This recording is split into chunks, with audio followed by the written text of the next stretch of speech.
Hi friends. क्या अपने ही एक बैंक अकाउंट से कैश विड्रॉ करवाना और दूसरे बैंक अकाउंट में कैश डिपॉजिट करवाना, इससे कोई प्रॉब्लम क्रिएट हो सकती है?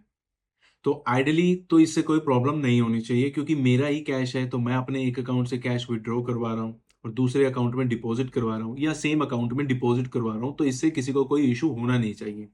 बट अगर हम इसको इनकम टैक्स के पर्सपेक्टिव से देखें, तो हाँ, तो इससे कोई प्रॉब्लम क्रिएट हो सकती है, क्योंकि इनकम टैक्स के अंदर एक थ्रेशोल्ड डिफाइन की गई है कि अगर कोई इंडिविजुअल अपने अकाउंट के अंदर कैश डिपॉजिट करवा रहा है या कैश विड्रॉ करवा रहा है 10 लाख से ज्यादा या 10 लाख के अराउंड, तो ऐसी सिचुएशन के अंदर इस कैश ट्रांजैक्शन की रिपोर्टिंग जो है वो इनकम टैक्स डिपार्टमेंट को होती है।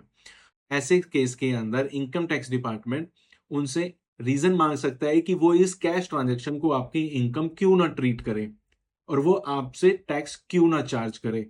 तो अगर कोई पर्सन इस तरह की प्रैक्टिस फॉलो करता है तो उसे इन प्रैक्टिस को अवॉइड करना चाहिए। अगर किसी कारणवश आपको कैश डिपॉजिट करवाना भी पड़ गया, यहाँ पे मैं जो कैश की बात कर रहा हूँ, मैं 5,000, 10,000 या 20-50,000 की बात नहीं कर रहा हूँ। मैं बात कर रहा हूँ कि अगर कोई यहाँ पे 7-8 लाख या 10 लाख के अप्रोक्स कैश ट्रांजैक्शन कर रहा है, बैंक में डिपॉजिट करा रहा है या विड्रॉ करवा रहा है, तो उन्हें इस प्रैक्टिस को अवॉइड करना चाहिए। अदरवाइज आपको जो है पेनल्टी पे करनी पड़ सकती है, टैक्स पे करना पड़ सकता है।